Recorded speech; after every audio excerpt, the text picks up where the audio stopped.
मैं आपको इंशाल्लाह इस्लामियत का लेक्चर दे रही हूँ। क्लास मैट्रिक की है और इसके बारे में सबसे पहले आज पढ़ाने से पहले मैं आपको ये बता दूँ कि जो है ना इस्लामियत का जो आपका कोर्स है वो उसमें पेपर्स किस तरीके से आते हैं। इसका इंट्रोडक्शन ये है कि इस इस्लामियत के 3 हिस्से हैं। पहले हिस्से में आपको कुरान मजीद की 3 सूरह अनफाल, सूरह अहज़ाब और सूरह मुमतहना, इसकी आयात और इनका तर्जुमा और इनसे मुत्तसिल सवाल जवाब जो है वो दिए जाएंगे। और उसके बाद जो है दूसरा हिस्सा जो है वो इनका अहादीस मुबारक है, जो रसूल पाक सल्लल्लाहु अलैहि वसल्लम की 20 अहादीस हैं, अहादीस मुबारक से मुंतखब करके आपके कोर्स में दी गई हैं। इन अहादीस मुबारक का तर्जुमा और इनकी तशरीह। और तीसरा हिस्सा जो इसका है इस्लामियत का वो है मौज़ूआती मुताला, यानी कि ऐसे वाइज टॉपिक। इसमें जो है क्या है कि इसमें 8 टॉपिक दिए गए हैं, जैसे कि कुरान मजीद, उसका इंट्रोडक्शन, उसके फ़ज़ाइल।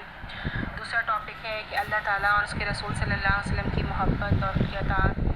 फिर तीसरा है इल्म की फ़र्ज़ियत, इल्म की अहमियत। चौथा है ज़कात की अहमियत। पाँचवा तहारत है। छठा सब्र व शुक्र है। सातवां जो आइली ज़िंदगी, जो इंसान की निजी अपनी ज़ाती ज़िंदगी होती है, ख़ानदानी ज़िंदगी, उसके बारे में है।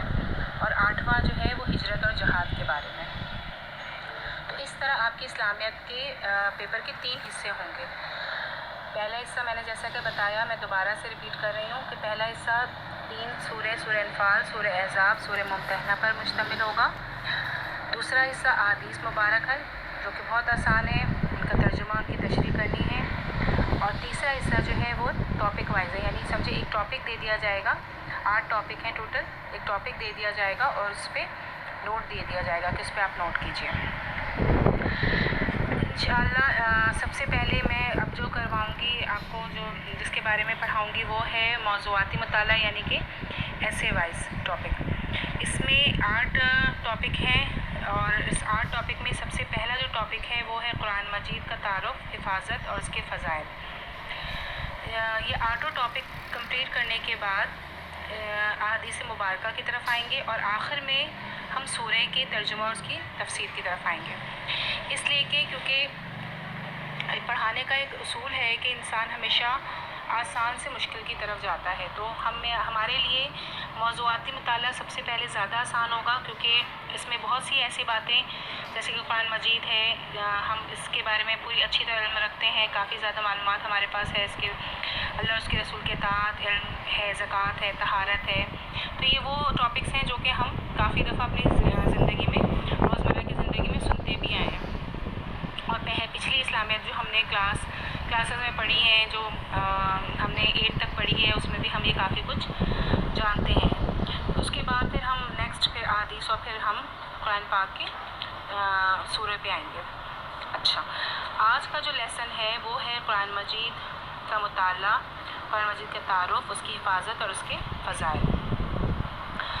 जैसा कि हर घर में कुरान शरीफ मौजूद है और कुरान शरीफ की अहमियत का अंदाज़ा इस बात ही से ही काफ़ी है कि हर घर में कुरान मजीद सब दुनिया में सबसे ज़्यादा पढ़ी जाने वाली किताब कुरान पाक है। और जो आप लिखेंगे, जो आप नोट्स की शक्ल में लिखेंगे, आपके पास वैसे तो नोट्स मौजूद होंगे, लेकिन अपने जहन में भी आपका एक खाका हर चीज़ का बना हुआ होना चाहिए कि जब हम लिखेंगे तो हमें इतने सारे टॉपिक में हमें कौन से पॉइंट्स याद रखने हैं, कौन से हमारे जहन से निकल जाएंगे, हमें किस तरह याद करना है।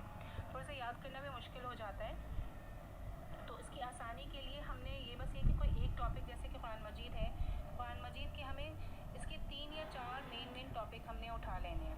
पहला तो ये तारुफ, किसी कोई भी चीज़ होती है तो सबसे पहले हम उसका इंट्रोडक्शन, चाहे वो अपना आप ही क्यों ना हो, पहले उसका इंट्रोडक्शन पहले पेश करते हैं। तो कुरान मजीद का इंट्रोडक्शन पहला उसका होगा, यानी इसका तारुफ होगा, पहली हेडिंग।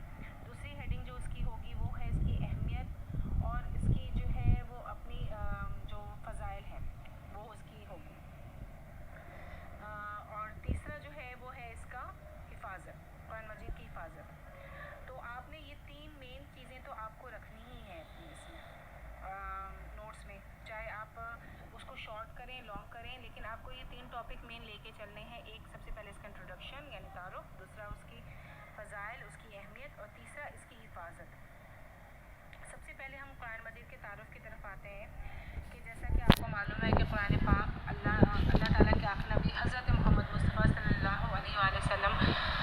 نازل کی گئی حضرت جبرائیل علیہ السلام کے ذریعے اور تقریباً 22 سال 8 مہینے میں یہ کتاب نازل کی گئی۔ قرآن پاک کا نزول حضرت محمد صلی اللہ علیہ وآلہ وسلم جب 40 سال کے ہوئے تو سب سے پہلی آیت سورہ علق کی آیت اقرأ بسم ربک الذی خلق، اس طرح کی 5 آیت جو ہے وہ اتری، اس کے بعد سورہ مدثر کی آیت اتری، اور پھر رفتہ رفتہ تھوڑا تھوڑا کر کے رسول پاک صلی اللہ علیہ وآلہ وسلم پر قرآن پاک کی آیت حضرت جبرائیل علیہ السلام نے لے گئے اللہ کے حکم سے۔ کچھ آیتیں اس کی مکی ہیں اور کچھ آیتیں اس کی مدنی ہیں۔ مکی زندگی کی جو آیتیں ہیں ان کو مکی آیتیں کہتے ہیں، مکی صورتیں کہتے ہیں، مدنی زندگی کی صورتوں کو مدنی صورتیں کہتے ہیں۔ اور باقی تو آپ نوٹس میں پڑھ لیں گے کہ اس میں 114 صورتیں ہیں اور رکوع اور آیات کا حساب اس میں پڑھ لیں گے۔ اب ہم آتے ہیں اس کی حفاظت، اس کی فضائل اور اس کی اہمیت کی طرف آتے ہیں۔ تو سب سے پہلے جو ہے قرآن پاک کی اہمیت اس بات سے کہ اللہ تعالیٰ نے اس کو فرمایا کہ جو ہے یہ آیت، یہ قرآن پاک ایسا ہے جس کی حفاظت کی ذمہ داری ہم نے خود لی ہے، اور یہ کتاب بار بار پڑھنے والی حکمت والی کتاب ہے۔ کبھی قرآن میں اللہ تعالیٰ نے اس کو نصیحت والی کتاب کہا، ذالک الکتاب لا ریب فیہ ھدی للمتقین، یعنی یہ کتاب جو ہے انسان کو متقی بناتی ہے، سیدھا راستہ دکھاتی ہے۔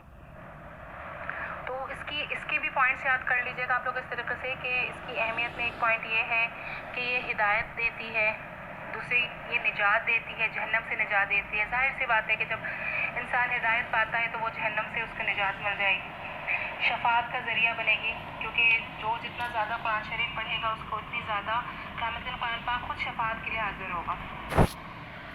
اس کے علاوہ یہ ہماری روزمرہ کی زندگی میں جو ہمارے معاملات ہیں، جو ہماری اکنامی کے معاملات ہیں، ہمارے ناپ تول کے، ہماری معیشت کے، ہمارے کاروبار کے، ہمارے دوسرے کاموں کے جو لین دین کے ہیں تمام معاملات، پیسوں کے معاملات، تجارت کے معاملات، یہ تمام معاملات جو ہیں وہ قرآن مجید میں بہت اچھے سے اس کی ڈیٹیلز ہیں۔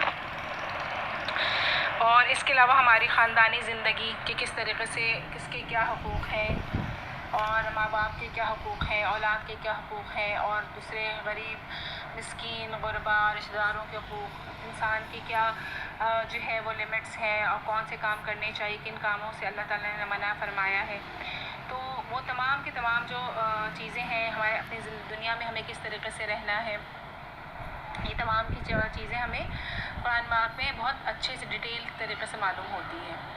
اس کے علاوہ یہ ہماری نیکیوں کو بڑھاتی ہے، جو قرآن پاک کا ایک لفظ پڑھنے سے 70 نیکیوں کا ثواب ملتا ہے۔